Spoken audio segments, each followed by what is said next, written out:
Hey, welcome back to another episode of the Ruby Rogues podcast. This week on our panel, we have Valentino Stoll. Hey now. I'm Charles Max Wood from Top End Devs, and this week we are going to be talking about the DHH keynote from Rails World. Now, Valentino, you said you had a chance to watch it. I was actually in the room when he gave it, so Nice. Maybe we could just talk a little bit about the conference for a minute. Yeah, I'd love to know. We had, Miriam and, oh man, I want to say Danny, but I know that's not Dari. Yeah, Dari and Miriam. Yeah, Dari. Yeah. Yep. Yeah, they were on last week, and they were the MCs. Yeah. Yeah, we got some great feedback from them on the overall, conference and all that. It seemed like a beautiful venue and like just very well done to the details, right? Oh yeah, I'm curious, how you thought of it.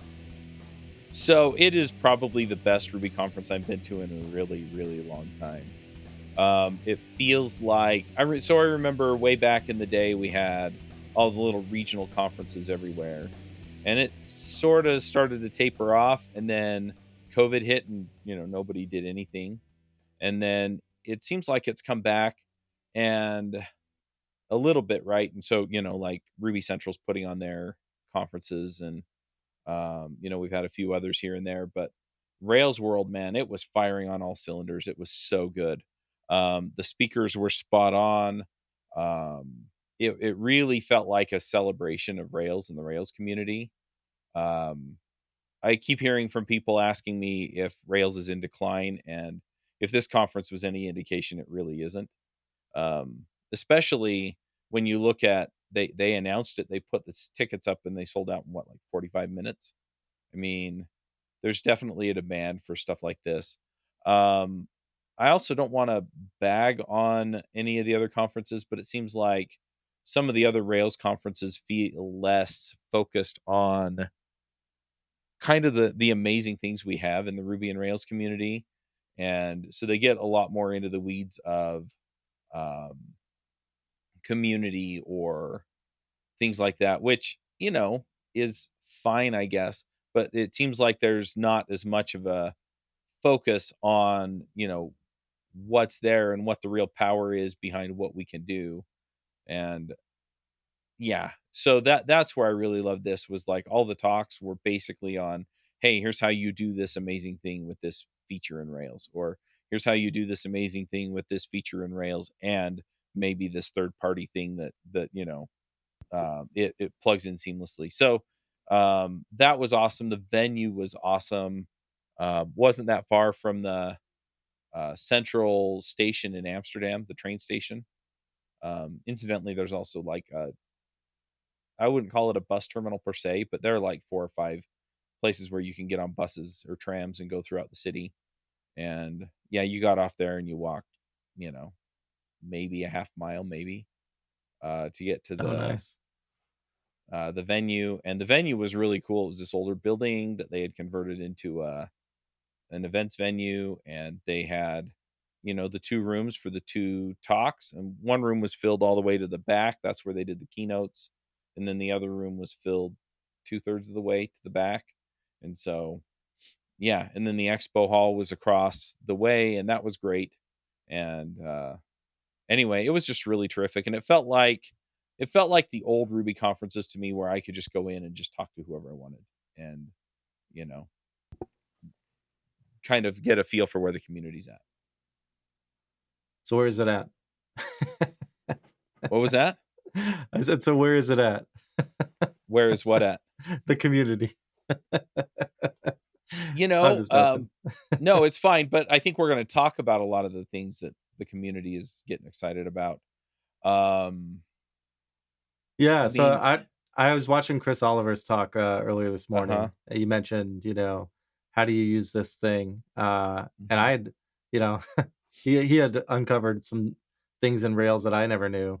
Right. Oh yeah. And so I think that was like the underlying tone, right? Is just like how long it's come along and all the things that have been added, and kind of just like that is continuing to get better, right?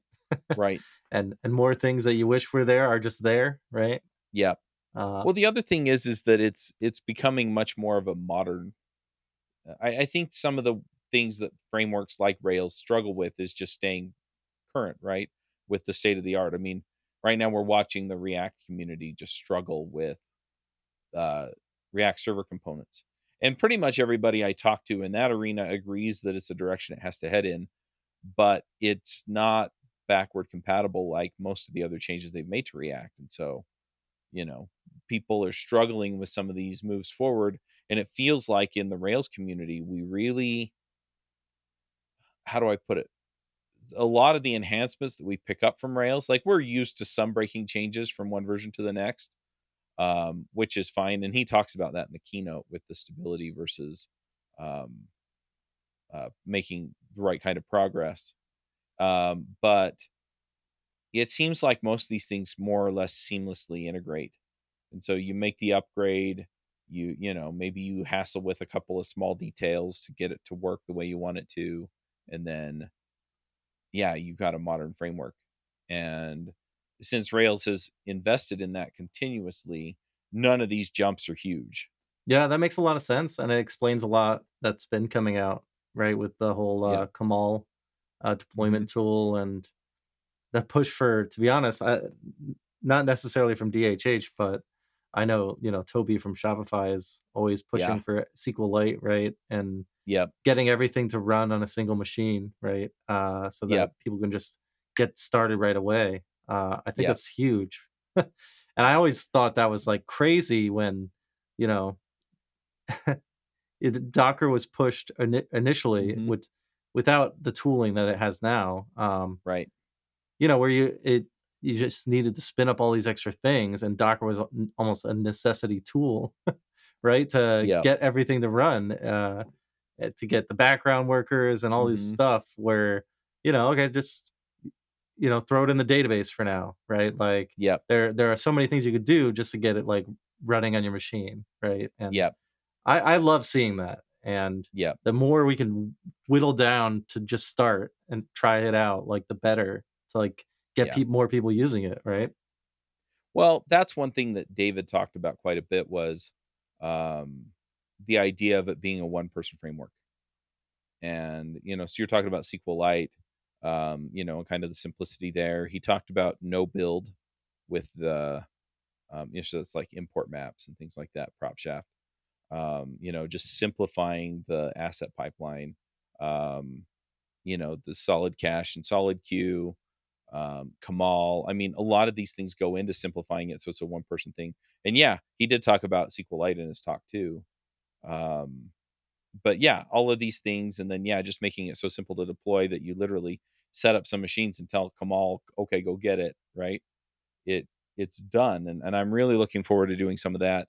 There are some open source monitoring tools that I kind of want to see if I can integrate into the deploy, right? So, what's the one I was looking at the other day? Um, anyway, so you can pull some of those in, right? So if you do have a third party thing that has to go, right, you can you should be able to buckle it into Kamal and then deploy the whole thing, right? And run your updates and the whole 9 yards. And so, yeah, I'm really looking forward to seeing where this all goes. But yeah, what you're talking about with SQLite, he talked about it because it has some of the same advantages now that Solid Cache and Solid Queue have, and so we can dig into that. But yeah, Kamal on itself. So I talked to David at the conference about Kamal. I did an interview with him specifically on that, so people can go and they can kind of get the details on that when it comes out. But yeah, it's exciting to me because Heroku's so flippin' expensive. So yeah, so it was exciting to hear David talking about this stuff. And I did an interview with David at the conference about Kamal. So if you want to get into more into the weeds with that, definitely check that interview out when it comes out. It should be out here within the next week or two or whatever. Oh, awesome. But yeah, he kind of made the point. Let's just start with Kamal and kind of work through some of these frameworks. I also want to talk about the Rails Foundation because I think that's cool. Um, but yeah, he was talking about Kamal. And he basically brought up Heroku, right? Because the ergonomics on Heroku are awesome. You just, at least back in the day, you would just get push to Heroku and it would deploy it for you. Um, and he said he wanted something that was just as easy as that to use. And so he put something together, and yeah, it uses Docker. And when you deploy, when you do the setup for the first time, it actually SSHs into your machine, kind of like Capistrano does. And then it installs Docker, and and then it pulls from Docker Hub or wherever whatever registry you have your container file in, and it deploys it onto the machine. And so, um, yeah, I'm really excited about that. I'm thinking that there may be some other like third party things that I may want to deploy with my Rails app, right? So maybe some monitoring tools or something like that. And so I asked him about that. It's like, hey, with the deployment, and it sounds like you can deploy anything with it, not just Rails. And so you should be able to set it up and say, hey, I want this other image with these other um, environment variables, right? And then have it run. So you could conceivably deploy I don't know, a Mastodon, or you could deploy a GitLab or something like that with it, and and have that set up. Um, but yeah, it's very, very cool. And I love the idea of being able to run it on a couple of $10 servers, in DigitalOcean or Linode or something. Um, I think his demo uses something called Hetzner. I can't remember. But yeah, but you can deploy it to any of these, and it doesn't matter which one. And when you want to deploy, you just run the Kamal command, and it, you know, builds your Docker uh, image and pushes it up, and then deploys it. Nice. Does that all run on the same machine if you have, like, multiple apps and stuff? Like, if you wanted to run GitLab or something, like, is it, like, multi-app supported, or is it more like you have to deploy this to different nodes? I haven't looked at that. The way he set it up was he set up a database server and then 2 Rails servers, and it sets up the load balancer for you, and Oh, then it nice. deploys. So you have basically 3 machines Yeah. that it runs on. But still, I mean, if you're running 3 $5 machines or $10 machines a month, I mean, that's really not bad to run your app. And yeah, any of the setup that you do, if you can get it to run in a Docker container on your computer, it should run on the cloud just fine, or on the VPSs or whatever. Yep. So anyway, it's very cool, and I'm working on getting top end devs moved over to a lot of this new stuff because um just talking about, we talked a little bit about the asset management before. um Webpacker is the bane of my existence. I freaking hate that thing. And I mean, every time I need something to happen um on my website, and I have to figure out how to get some slightly older version of some library, or some slightly older library in there. I mean, I have to jump through a million hoops to get it to work. And then it still doesn't quite want to play nice. Now, some of this is my fault because I like go buy a template out on what's it called? Theme Forest, right? And it still has jQuery or something in it, right? And and so you have to hassle with all that crap because you're using something like jQuery, but still, um, it's pretty nice. So the other thing with Kamal is, if you have the no build, he talked about no build a whole bunch, but if you have no build going, then it just compiles your assets when you build your image, and then off you go, right? So Yeah, that's anyway, always a pain point. I know even historically deploying to Heroku, which is supposed to be the easiest thing to deploy to, yeah, that was the number one thing is, like, assets precompiling as you're going, yeah, and then exploding and trying to figure out what happened, right? yeah, yeah. And I mean, I know a ton of people that are still using Heroku to deploy their apps, and there's nothing wrong with that, right? I mean, they don't want to spend their time fiddling with ops, but this short circuits a whole bunch of stuff. So Yeah, Yeah, I that should be mean, cool. yeah, I'm really looking forward to it. I like I said, I'm kind of getting to the point where I want to deploy it, but I'm moving a lot of the assets and stuff that I have over to import maps and trying to get that to the point where, I want to move off of sprockets and onto prop shaft for the other stuff. But um, yeah, it just seems like it's so much cleaner and happier. And prop shaft is pretty simple to understand. Sprockets has a lot of cruft in it for like Bower and stuff that nobody uses anymore. Yeah, that was an interesting part of his talk that I thought, uh, in how he talked about, kind of the progression of all these tools, right? These build tools. Yep. We had Bower, and he mentioned many other ones Hmm. Yeah, it that has were like all YUI in it. And, yeah. Anyway. right. But yeah, that was an interesting concept, right? Like he even mentioned GraphQL as an example of Yep. all these tools that became popular, and then over time have kind of just like, do we need these or not? Right? Like, is this a Hmm. good default?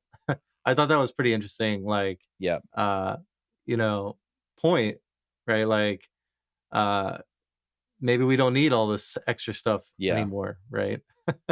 Yeah. He was talking about it as a one person framework, which is Yeah. where SQLite comes back in. You talked about that for a second, right? And Yep. so, yeah, just having a thing where you don't have to have a lot of setup. You don't have to have deep expertise in anything other than Rails.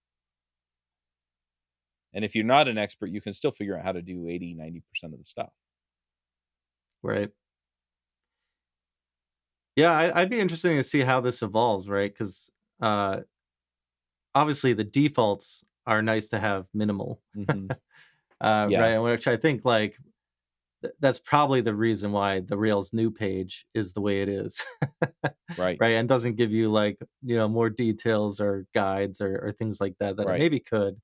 But yeah, having like the minimalist approach has definitely been like something I look for in Yeah, frameworks, right? Where you could just get started with the bare minimum, and then I'll add to it, and be more right. modular as you start going, right? Like the whole modular monolith idea is definitely becoming more popular, Mhm. but I think also makes more sense. Yep. uh, and so I Well, can yeah, see a lot of the decisions here kind of conforming to that idea, right? yeah. Well, and you talk about a modular monolith, and it's funny because I talk to people and they complain about monoliths where there really aren't clear boundaries between the different parts of the app. And you definitely, yeah, you can get yourself into trouble with that.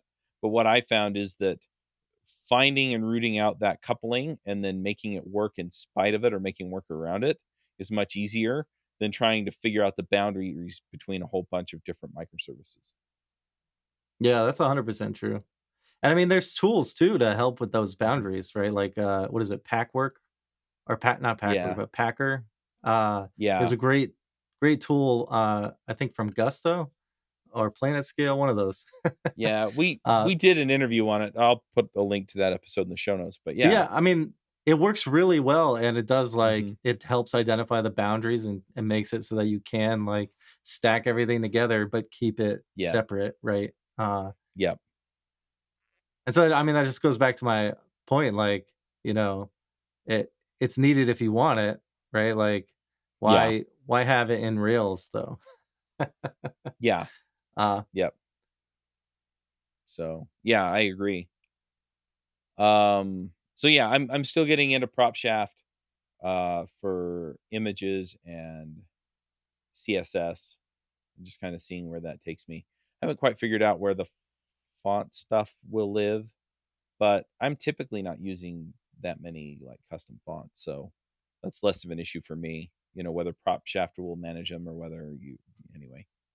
But yeah, so I'm just looking at the slide where he listed all 7 of the technologies. Prop shaft is the top one. Kamal is the bottom one. The next one is in the list is turbo, and he talked about how um, so turbo started as turbo links, right?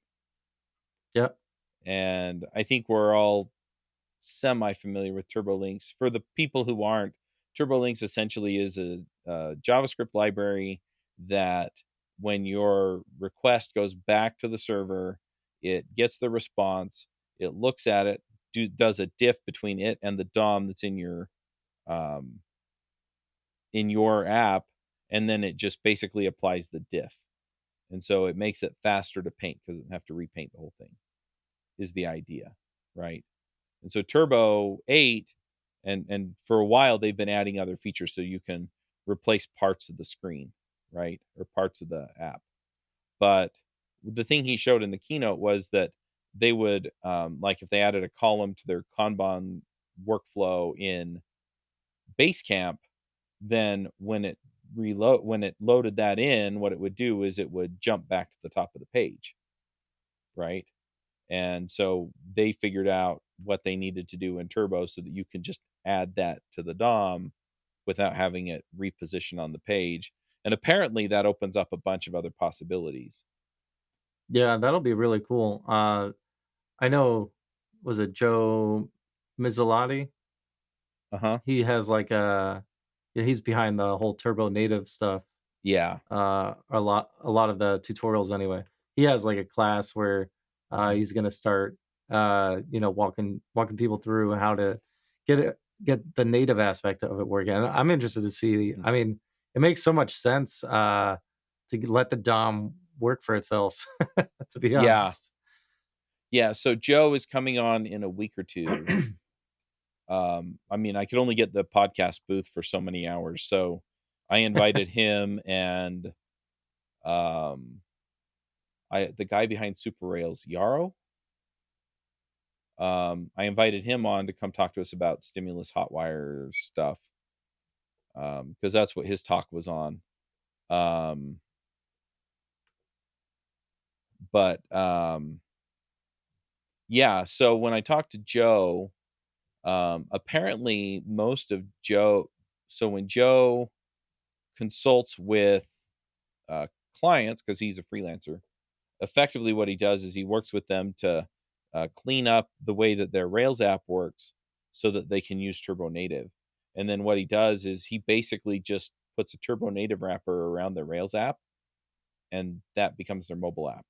When we were chatting, he said, Oh, I might be cool. spoiling some of his discussion, but he said that one of his clients, so if you don't release a new app every 5 years or something, then Apple considers it a defunct app and basically starts emailing you saying, "Hey, we're going to take your app down because it's too old." Well, their Rails app works great and has done for the last 5 years, and so they didn't need to update their app because the updates were in their web app, right? And it was just mobile, super mobile friendly, progressive web app. And so he's like, "Yeah, so basically they're paying me to get in, right? Um, with updated mobile development tools for Apple and rebuilding the app and submitting it to the App Store as a new version, right? That's really Because funny. the rest of the stuff in it is the web app." And I was like, "Oh, that's cool." Now, there are a few things that you probably can't do in that, right? So I'm looking at top end devs. I'm getting ready to release an app, but I'm using an app builder system, right? And so it's a third party thing. You'll have a separate login for it, which kind of sucks, but I could get it launched quickly so people can watch my videos and things like that off of top end devs. Get the premium versions of the podcast, which I'm also releasing next week. But the thing is that um, I wanted it so that people could tap the button, right? So if I'm getting on a 10-hour plane ride to Amsterdam, I can tap the button and say, download this so I can listen to it later. And you really can't do that with the kind of app that Joe's talking about. But for the rest of it, yeah, it's really slick. And Strata plays into this, and I didn't quite understand. Um, so Strata apparently helps you bridge the gap, and I saw that you could use like HTML, right, yeah, for the native elements. Is it yeah. bridged So that aspect of it? yeah, so this is a thing that's been a thing in iOS development at least, and I'm pretty sure in Android development for a long time. Is if there was some part of your app that was hard to render, but you could do it in HTML, you can put a web view in and you can actually build it with the web view, and then there are ways to bridge the communication between the two. And Strata apparently does that And so if you're doing turbo native on parts of your app and not the whole thing, then Strata helps your Rails app talk to your native app, and so they work more seamlessly together. But I don't know Oh, that's exactly cool. how all of it works. Jay Ohms did a presentation on it, but I didn't get to watch it. So, but yeah, so these things kind of come together so that your Rails app can do more things for you, right? Yeah, that's cool. I mean, what was the were there any talks that, specifically about that stood out Um, for the turbo native stuff, or just any of the turbo stuff? I think there were one or two others. I think Yaro's talk where he talked about Hotwire. I think he brings in some turbo stuff. Um, I I was talking to a lot of people, and so I only went to a handful of the talks. But yeah, there were talks about turbo. I just didn't get to make it to them, and so I'm looking forward to figuring out how to bring that in, right? Because if I can make top end devs snappier, I can make it easier for people to navigate through, right? And I don't have to bring in something heavy handed like React or Vue or Angular. I mean, that makes me a happy person, right? And so, um, yeah, I'm really digging a lot of this stuff. In a recent app, I just, just used Rails views and Hmm. did the typical, like, CRUD just to get something up and working, and Yeah, I kinda miss that. yeah, Kinda miss not having to deal with JavaScript and, you know, hmm, all the form stuff, and yeah, if we yeah. yeah, I would be great to just get a lot of that working. It's real. I the thing that's funny though with a lot of this is like, so I've been kind of reworking some parts of top end devs. Yeah, the look and feel is going to change again, folks. If that bothers you, I'm sorry, but I figured out that using Tailwind a different way makes adding enhancements to things a lot easier. Because like I said, I bought the theme off of Theme Forest, and it pulls in all these extra JavaScript libraries, which work great for the elements that they've already put on the page. But you just get the HTML and you load in their JavaScript, and it works. The problem is that if I want to change any of it, then I have to go reverse engineer what they have, right? And so what I've been doing is I've been going back and I've been basically rebuilding the page with just stimulus um, and Tailwind. And, all of a sudden it's like, "Oh, okay, I know how this works. This is here. I know how this works. This is here."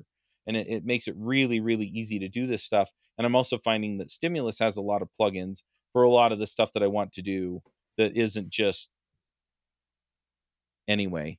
So, but yeah, when I was building it out and I had it just, it basically hit the page, load the view, and stuff like that. I have a plugin on, or no, I think it's just an option in um, Brave browser, and it's an option in Chrome as well. And you turn it on, and it tells you how fast your page loaded. And some of my pages on my development machine are loading in like 100 milliseconds or less. And so, yeah, I mean, a lot of these things that makes it faster, snappier, better user experience. But in reality, Rails, just plain old Rails, it does pretty well on its own, right? And so, you're talking about, hey, on some of my projects, I'd like to bring this stuff in and make it faster. And my point is you don't always have to do that, right?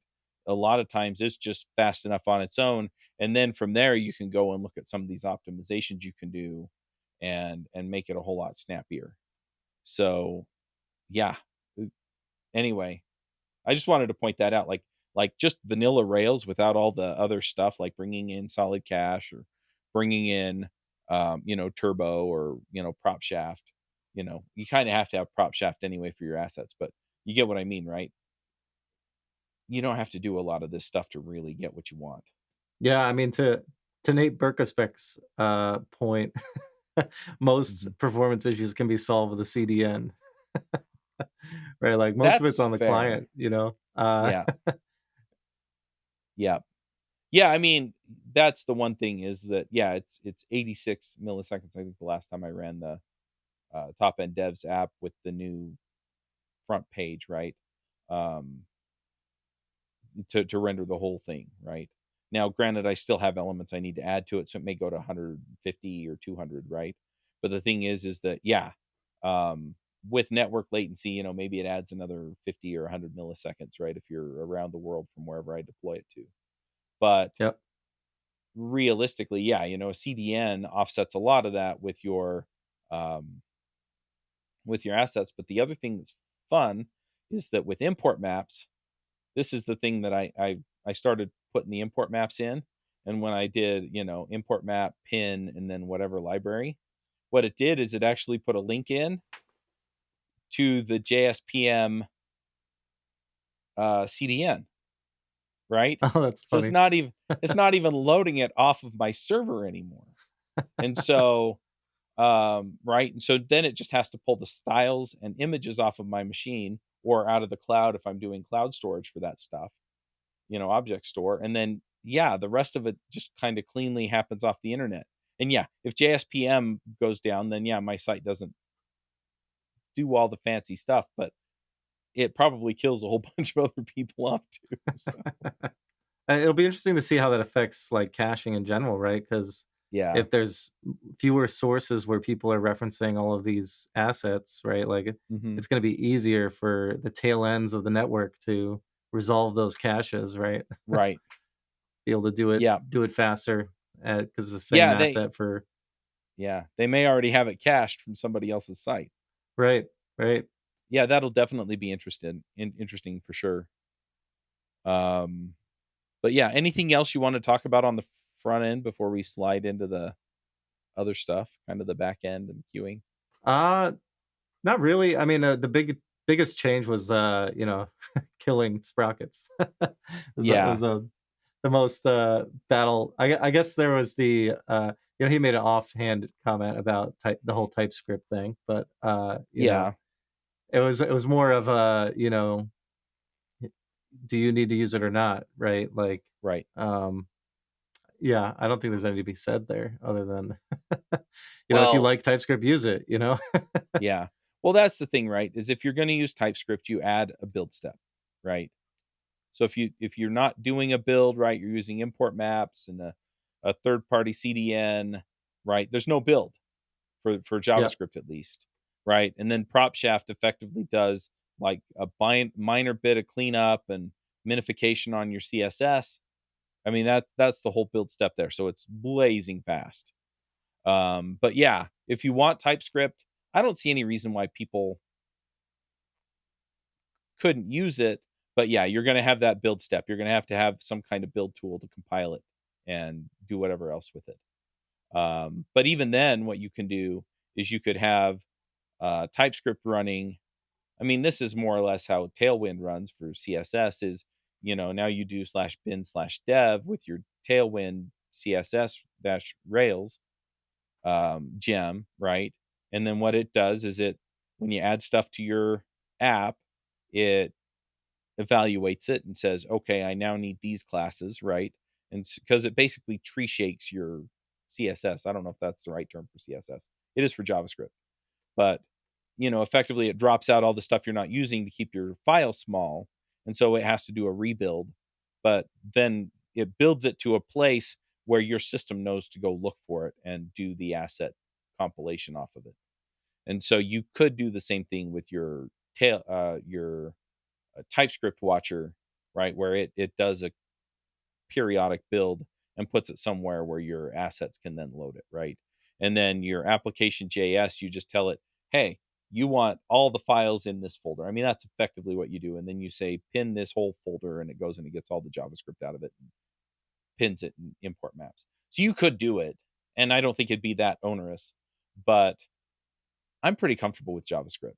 And I know this isn't a popular opinion on JavaScript Jabber. There are a few people that are hardcore TypeScript likers, and then there are a few people that are hardcore TypeScript haters. I don't hate it. I don't feel like I need it. So, but yeah, I'm really in love with the idea of no build. It's like just keep it simple for me. Yeah, and then yeah. Anyway, let's talk about solid cache for a minute. yeah. This was an interesting. thing to highlight, I thought. Yeah. Well, Um, and it's the same thing that you were talking about with SQLite being more of an option, is SQLites typically run locally. And of course, all your databases have the same constraint with the he talked about the hard drive speeds. And so now that hard drives are as fast as they are, yeah, SQLite, solid cache, all that stuff. It enabled all this stuff. yeah, it'll be interesting to see more benchmarks on this Yeah. because I'm not sold on the speed savings. Oh, really? The cost savings, 100%. Mhm. Uh, but the speed, Redis is definitely optimized uh, Yeah. for the way that it runs, and you're Mhm. going to get some latency on disk, even though it does work similarly, because there's Yeah. like you get caches in memory that you don't necessarily get with disk Mhm. that I don't know that are there yet. And so it'll be interesting to see what the actual benchmarks show. Like, sure, I think the underlying talk was, about the idea of like shaving milliseconds, right? Yeah. Which, but in a grand scheme of things, if you're talking about hundreds of millions, billions of cash calls, like that could add up. Mhm. So I'm not entirely, I would like to see some more data on it. Yeah. But I'm definitely on board with, moving more things to the stack. Yeah. Uh, Yeah. So the 2 interviews I did, one was with David and the other one was with Donal, and he's the guy that built Solid Cache. okay, And so he talked through the numbers with Hay and Basecamp and, talked about, how it all kind of came together. It was really interesting. But yeah, it looks like it's working for Basecamp, right? For their apps. Um, and so I don't see why it wouldn't work for my apps. But yeah, I mean, the proof's in the pudding, right? The other thing is that um, I don't know if it affects it much if you're using like a hosted database out of AWS versus, right. you know, if you're running a local SQLite or a local Postgres or a local network Postgres as opposed to, somewhere in the data center or maybe on the other end of it, or I don't know. But I mean, it makes sense. It does. I mean, the idea of the cache is that it saves you the time of rendering it too. And so, Yeah, if you don't have to go do a whole bunch of work that you don't have to do, and you can just make a network call or because you have to do that for your Redis server anyway in a lot of cases, unless it's local. But or just do a disk call. Yeah, that may very well be faster in a lot of instances. So um, I'm pretty well sold on it, but obviously the proof is going to be in the pudding when I implement it. So, and then the other thing yeah, is that they've already been doing the Russian doll caching and everything else, right? And so they yeah. just turned it on to a different engine as opposed to, in my case, I'm probably going to have to start implementing some of the caching on my apps. Yeah, that makes sense. I mean, it'd be interesting too because caching in general has been nice having Redis separate from the database Yeah, in that anything database wise won't block that the cache, yeah, which can save a trip, right?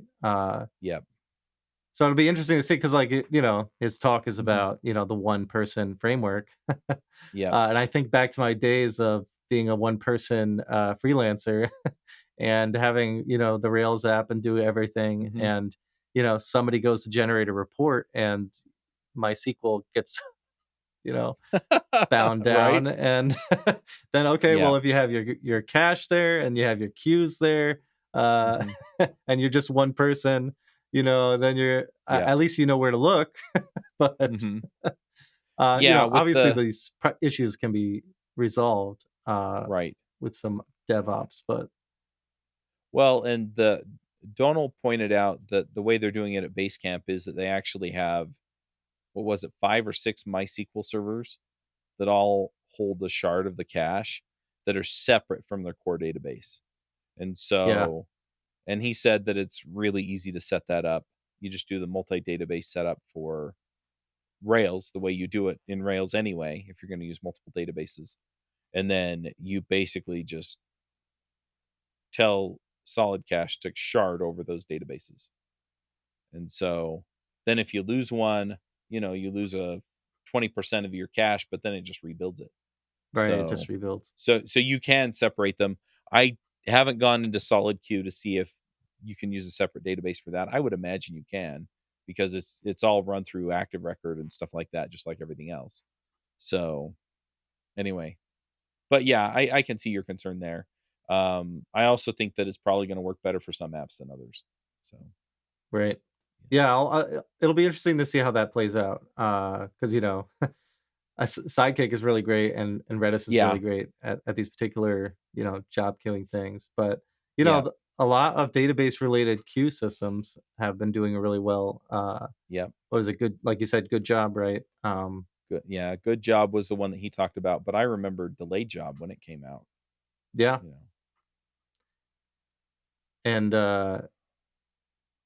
know, and so they work for some people, yep. and that's great. So it's good to see at least that they're thinking about the things that people end up adding to Hmm. their apps by default, right? Like Yep.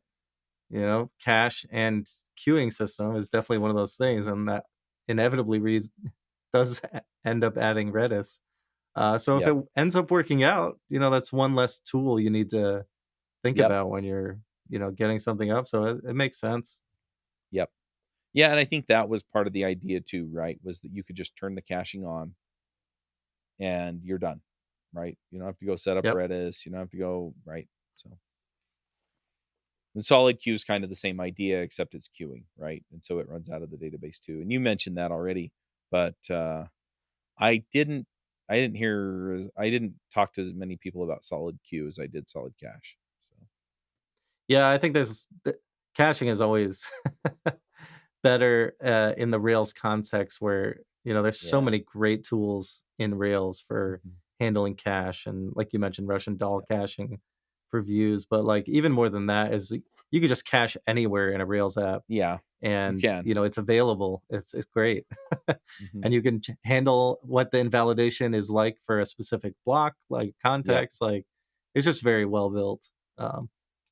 Yep, absolutely. Yeah, the other thing is like with the caching, the trick is, like you said, you just go into another place and you cache there, right? So you figure out where your bottleneck is and you cache there, right? So it's like, okay, I'm doing a whole bunch of compute here. I don't have to do the compute, cache it. Yep. With queuing, I think the reason that that is less painful is just that if I need to do more queuing, I can just set up more workers, right? I can expand the memory for my Redis. And so, scaling the queuing is just, you know, it's almost trivial. And so, solving any issues you have with queuing is not a big deal. But the caching, you do have limits, right? And you can add more memory, right, for your Redis. But the rest of it is really being deliberate about where you put it.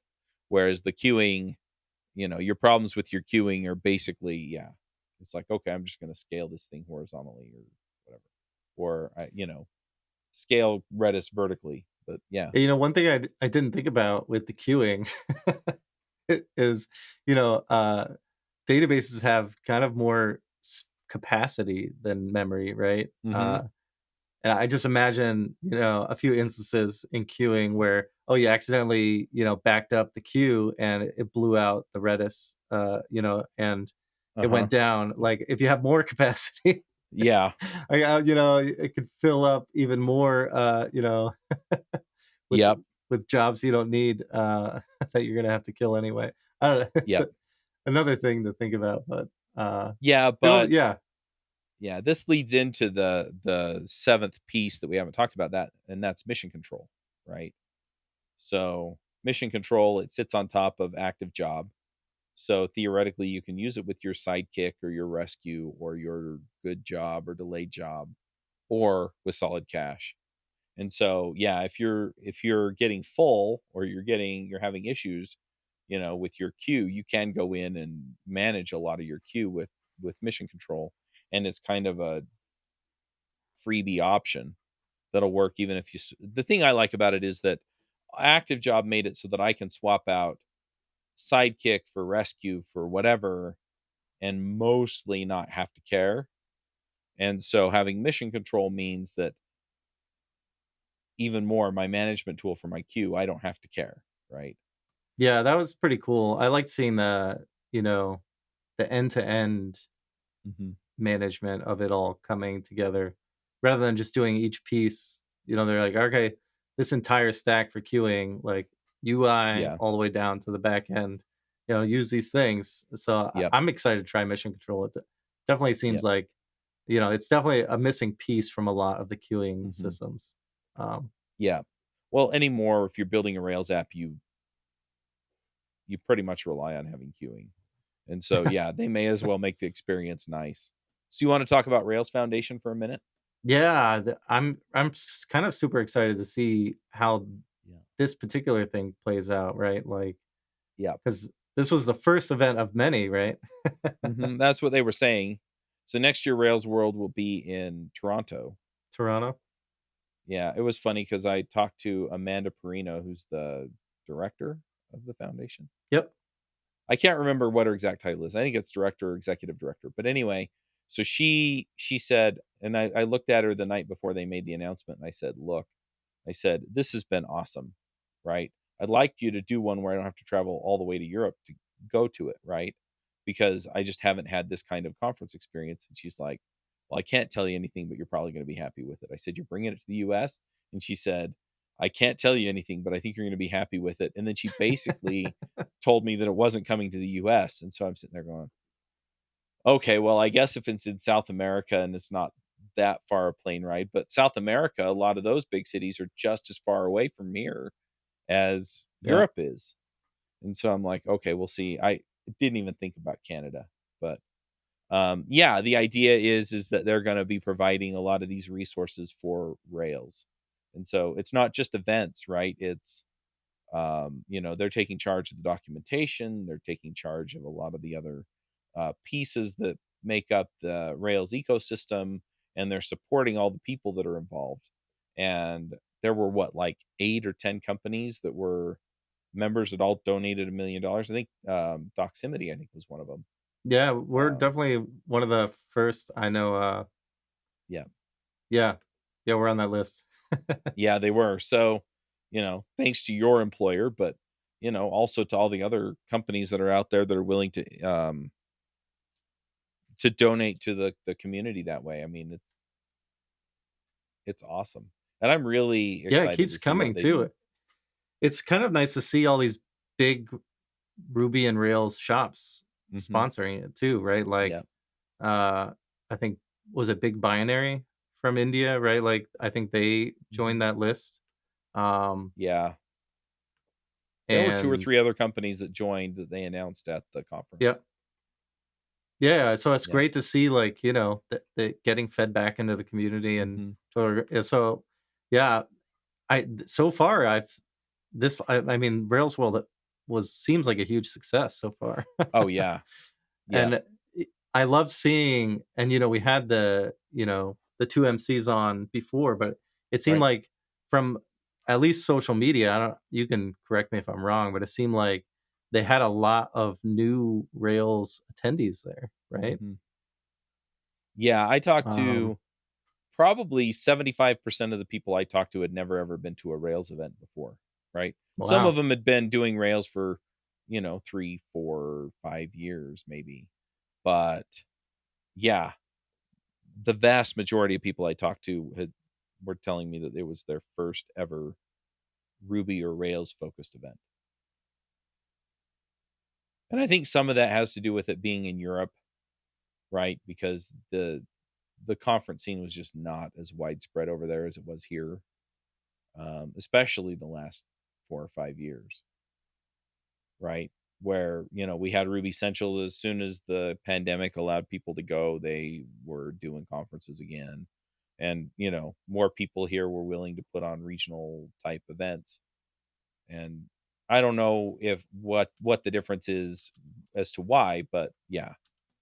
Yeah, I and it seemed like a lot from a lot of the attendees, like, see or I was getting a lot of feedback that it was a lot of Ruby, like, localized Ruby Mhm, events have been popping up, and it seems mhm, to be garnering support, right, right. from the overall organization, and I'm hopeful that maybe we see some of the foundation helping to support these more Right. localized events too, because they're coming up, and more people are willing, and more people are interested, and Yep. I'm really interested in that, right, like, because I'm personally not able to travel to a lot of these Right. bigger conferences, and I would love if it was just more local. I would definitely get Mhm. more involved, and I'm sure I'm not alone, right? Like it's, Yeah. the more smaller groups that we can get to contribute, definitely is going to be better. Yeah, I agree. I mean, I got to go to Rails World basically because I submitted for the podcast thing and they selected Ruby Rogues. And so they helped cover the cost of going, which was a big thing. And then but yeah, I have to arrange stuff so that my wife can do carpool for school and all the other things. There are a lot of reasons why people can't travel. And so the local scene is for a lot of people their best option. And then kind of second to that is the online scene, but the problem is with online is that it's not quite the same as being able to sit down in person with somebody and have a conversation. And so, yeah, it it I don't know exactly how to bridge that gap. To be perfectly honest, I'm looking at doing some more online events and then seeing if there are ways that we can facilitate some level of networking, right? But yeah, it's a tricky proposition no matter how you slice it, and online is just never going to be the same as in person. And so, yeah, I Yeah, that's completely so agree with you true. there. I think in all aspects, you know, attendance always comes down to what's being given away Mhm. and who's showing up, right? Like, Right. if you get a couple big names, to give a talk or to do something, you're gonna get a bigger turnout, and the same's true for, like, you know, Mhm. what, uh, free pizza always gets people to show up, Right. right? Well, Uh, I'm gonna push back a little bit on the big names. Um, yeah, to a certain degree, you're correct, right? You will get a bigger turnout if, because but it's it because doesn't your have to event be has more the name. credibility. Yeah, It doesn't have to be the with the bigger name too. It names. could just be the content, right? Like, Right. if you have somebody giving a talk about, using OpenAI and Ruby, right? Like, Mhm. that you'll probably get more people to show up because it's a bigger public Right. interest. And, it doesn't have to be a big name, but like a big name could also Right. draw people. Yeah, the thing that I'm seeing is that mostly what people show up for is, yeah, where do they think it's gonna get them, right? What are they gonna get out of it that they wouldn't have been able to get otherwise, right? And then it's not just that, but then it's what's the aspirational implication of it, right? So it's, um, if I go to this event, I'm going to be, you know, I'm going to be able to contribute more to my team. I'm going to look better in front of my peers. I'm going to be able to contribute in ways that get me a raise. I'm going to be seen as an expert in a way that gets me a better job, right? And so people have a lot of those whys in the background that whatever you're offering kind of funnels into. And so the trick with most of these events is convincing them that they can get that if they come to your event and then implement. And so the best way to do that is to make it so that if they come to your event and implement, they can get those outcomes they want, right? So to the best of your ability, you want to deliver on that. But yeah, the way they evaluate a lot of that is down to, like you said, either the topics that are being covered or the people that are showing up and speaking, because if they already trust the speakers, or if they already know they want to learn the thing that's being taught, then then it mostly removes barriers to them buying, as opposed to convincing them that they want to be there, if that makes sense. So Yeah, that does. And from personally for conferences, like, I feel like sponsorships have been also a draw, right? Like, if you see Yeah. that, like, you know, Meta is like sponsoring this event and they have like Mhm. a panel of their people leading Right. XYZ, right? Like, that's gonna help draw attention too. Yep. But I know that's not for the down the block conference. Yep. Yep. But maybe it could be, maybe we could have Yeah. like a GitHub style, sponsorship style thing for local conferences. I think that would be pretty cool. Anyway, well, do you have anything else you wanna talk about with this? Rails Not really. Foundation, Rails World? I think more time will tell at this point, right? Yeah. Like to me, they've set a great precedent for what they plan to do, right? And they have this big event and they have Mhm. all this, extra sponsorship and how are they going to use it? They've laid out some, trying to make it easier for people to get started right away and Right. get rid of these barriers of entry, right? And focus on documentation and things like that. So, Mhm. we'll see how it goes. So far, so good. Yep. Yep. Absolutely. Alright, well, let's do some picks, and then we'll wrap it up. Yeah, just a second. I had the list up and I closed it by accident. Benjamin Oaks on my team or at Doximity here. He open sourced this tool called Super Spreader, Mhm. uh, and Sounds dangerous. it's absolutely awesome. Uh, it lets you spread spread the load of uh, basically lets you distribute active job data sets for doing like large backfills. Mhm. Um, and so you can basically like just backfill many millions and millions and millions of records in like super efficient way and basically spread the capacity of that over many different jobs. And it's built on top of active job and active record, and it just works like incredibly well for us. And it handles, re-encrypting data and making API calls and restructuring complex data. We do like a lot of stuff with this, and we were able to open source it. And I thank you, Ben, for getting that out. It's really awesome. So check that out. Awesome. Alright, I've got 2 picks. So the first one is a board game. So, as some of you may know, for the last 3 or 4 years, a good friend of mine, he actually lives around the block from me, but he's been basically doing the demo games for a local, board game conference called TIMCon. And so, usually around this time of year, I've got a whole bunch of new games that you know, I'm playing, and so for the next, 6 or 7 weeks, I have games to pick, and then TIMCon's in 3 weeks, and so I'll probably wind up playing some other games with some other people and pick those too. But the one that one of the games that we've been playing that we're gonna demo is called Acropolis, and that's Acropolis with a K, Akropolis. And basically, you're building a Greek city, and you have different it's so Board Game Geek weights it at 1.79, so it's a very easy, you know, game to play with your friends, and it's not that complicated. But effectively, you're building this city, and so um, you take turns picking tiles out of the supply, and you put them into your city, and then the different colors are scored different ways. So, and I don't remember if these change from game to game or if they're the same, but when we played, like, every blue one that was part of your biggest group of blue ones counted for a point. Um, and but you if you add blue stars to your city, then the blue ones count for 2 or 3 or 4, however many stars you have, right?